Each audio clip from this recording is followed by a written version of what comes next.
Bonjour à tous, donc ici c'est Jean-Jean alias Jean-Jean Agricole et sur cette chaîne on parle crypto-monnaie et on parle surtout de minage de crypto-monnaie. Donc aujourd'hui dans la vidéo du jour je voulais vous faire un petit update sur mon projet.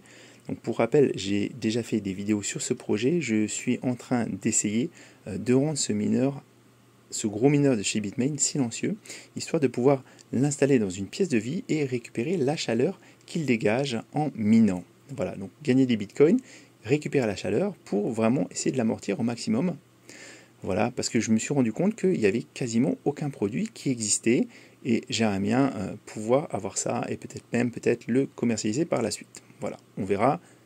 On est vraiment juste au premier stade. Ça m'a permis de découvrir pas mal de choses ici et je voulais les partager avec vous.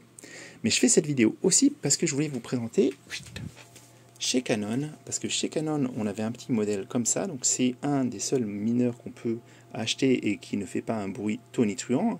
C'est un Canon Nano 3 et ils viennent de sortir la version améliorée, le Canon Nano 3S. Et en plus de ça, ils ont sorti une autre version qui ressemble furieusement à un chauffage de Bitcoin. Donc c'est un petit peu un projet beaucoup plus fini que ce que j'ai à côté. Voilà. Donc on va aborder tous les sujets sans tabou. Je vais vous expliquer un petit peu tout ce que j'ai fait. Mais avant de commencer, je voulais juste vous montrer quand même, parce que ça, c'est vraiment la raison pour laquelle ce mineur fait tellement de bruit. C'est les gros ventilateurs qui sont mis avec et qui tournent très très vite pour bien dissiper la chaleur.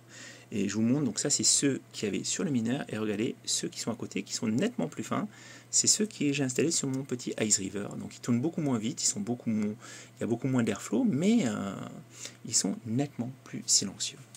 Voilà, donc on va passer, on va rentrer dans le vif du sujet, je vous montre juste le temps d'installer le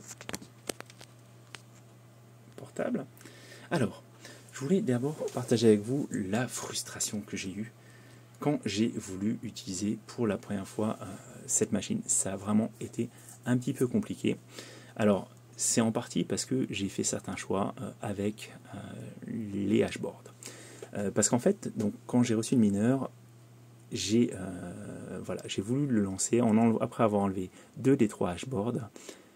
Je vous explique en fait pourquoi j'ai fait ça, mais en enlevant 2 des 3 hashboards, le mineur ne se calmait pas. C'est-à-dire que j'avais demandé à ce que la ventilation tombe à 50%, mais la ventilation, les ventilos restaient à 100% bloqués. J'avais un petit voyant fault qui apparaissait, et ça pendant une vingtaine de minutes au moins, donc c'était pas possible. Je vous assure, on ne peut pas rester à côté, on ne peut pas travailler à côté, on ne peut pas se parler à côté. Je ne savais pas quoi faire. Alors heureusement, j'ai demandé conseil à un ami et ça s'est beaucoup mieux passé par la suite. Alors pourquoi j'avais pris qu'une seule hashboard? C'est la sécurité. Encore une fois, quand on est sur un vrai gros ASIC de mining, nos installations électriques dans un immeuble, dans un appartement, une maison, elles ne sont pas faites pour. Je vous rappelle un petit peu les normes, voilà, mais en 220 volts, la plupart de ce que vous avez sur votre tableau électrique, les disjoncteurs, c'est du 20 ampères. Voilà. 20 ampères x 220 volts, ça fait 4400 watts au maximum que vous pouvez consommer. Sauf que si vous consommez 4400 watts, ça disjoncte dans 5, 4, 3, 2, 1, boum. Donc il vaut mieux consommer moins, et surtout si vous allez consommer comme un mineur de Bitcoin H24. Parce qu'on n'éteint pas nos machines normalement.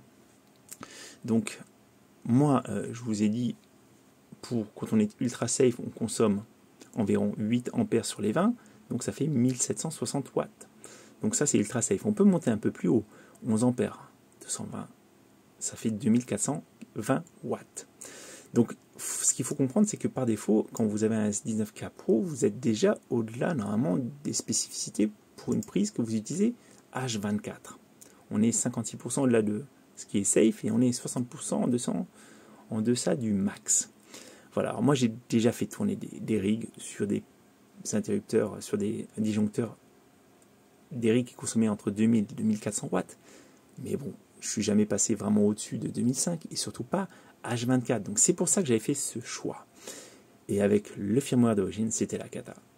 Mais quand j'ai changé l'OS, ça a été le bonheur tout de suite. Ça a commencé à fonctionner correctement. Les ventilos se calent à 100%, à 20%, et j'ai plus aucun problème. j'ai été très très surpris aussi parce que je me disais, ils vont quand même après remonter et ça va être très bruyant. Et en fait non. Non, on peut très bien utiliser, et c'est ma grande surprise, on peut très bien utiliser ce mineur avec des ventilos à 20%. Par contre, on ne pourra pas atteindre le hash rate maximum et on ne consommera pas la conso maximum. Mais on peut vraiment miner. Ça, c'était vraiment ma grande surprise. Alors par contre, la seule problématique qu'on a avec ce fait, quand on laisse les ventilos d'origine, c'est qu'à chaque démarrage, à chaque redémarrage, les ventilos vont tourner à 100% pendant 1 à 2 minutes avant que ça redescende sur les settings qu'on a mis. Voilà.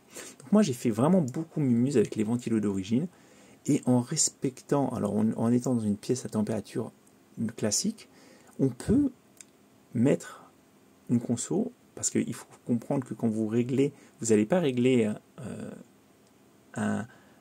une fréquence, mais vous allez régler la consommation, en tout cas avec BrainOS, avec le firmware que j'ai mis, vous allez régler la consommation. Donc là, moi j'ai mis une consommation de 1400 watts, j'ai fait des tests jusqu'à 1700 watts, et avec 1700 watts, on arrive à avoir une machine qui ne chauffe pas trop, qui est stable, et qui ne fait pas trop de bruit. Voilà. Donc je vais vous montrer maintenant ce que j'ai réussi à atteindre. Alors je vous montre un petit peu, mais avec le firmware BrainOS, j'ai réussi à monter à 82 TH/s pour 1700 watts. Voilà. Donc là, je vous ai parlé, je vais vous montrer un petit peu l'efficience. On va aussi, alors, comme je vous ai dit, on va parler des nouveaux modèles de chez Canon. On va commencer par ça, ça va être le mieux. Je vais vous montrer, donc ils sont ici, ils sont sur le site, alors je les ai trouvés sur le site, le Avalon Nano 3S, donc en fait il ressemble énormément à l'ancien, au 3. Ils ont, je pense, amélioré le design quand même en mettant un système anti-poussière et un écran qui est amélioré à LED, qui montre un petit peu des informations. Ça a l'air vraiment mignon ce qu'ils ont fait. La garantie, même l'alimentation a été améliorée. Elle fait vraiment classe. Moi, il me plaît beaucoup, clairement, ce petit mineur. De toute façon, je pense que c'est un succès vraiment commercial. Il y a eu beaucoup de ventes. Ils ne s'attendaient pas à autant de ventes, mais les gens ont envie de participer. Et puis, en plus, l'écran de contrôle avec les petites LED, c'est vraiment mignon. Donc, il est un peu plus cher, forcément. Il l'annonce à 250 $. J'ai pas encore regardé pour le commander, mais il me plaît beaucoup. Et surtout, ce qu'ils ont sorti, c'est une autre version qui est ici. Et là, on a vraiment affaire à ce qui ressemble à un chauffage. Ça ne ressemble pas du tout à un mineur de Bitcoin. Ça ressemble à un chauffage avec un bouton power, une petite LED. Et en fait, l'air frais arrive par-dessous et ressort chaud par en haut. Voilà. Alors, c'est vendu nettement plus cher. Il faut savoir que ça consomme quand même 800 watts. Donc, c'est pas mal. Mais ça produit 37,5 TH/s. Voilà, donc c'est vraiment quand même pas mal du tout. C'est pas bruyant non plus, parce qu'on reste encore sur quelque chose qui est vraiment... Et en plus, voilà, il peut consommer 500 watts, entre 500 et 800 watts au maximum. Donc voilà, c'est des produits qui sont vraiment, qui seront à mon avis très bien finis.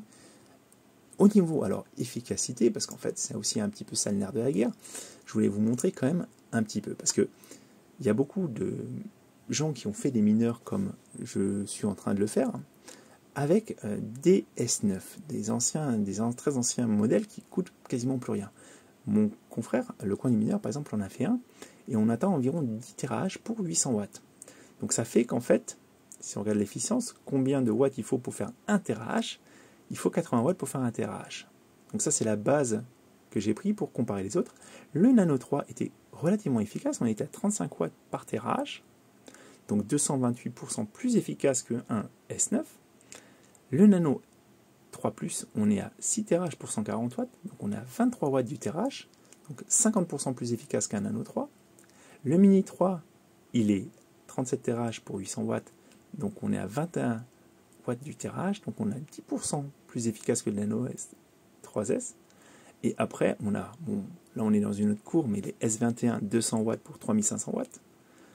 200 tirages pour 3500 watts, ça fait 17 watts du tirage, 20% de gain.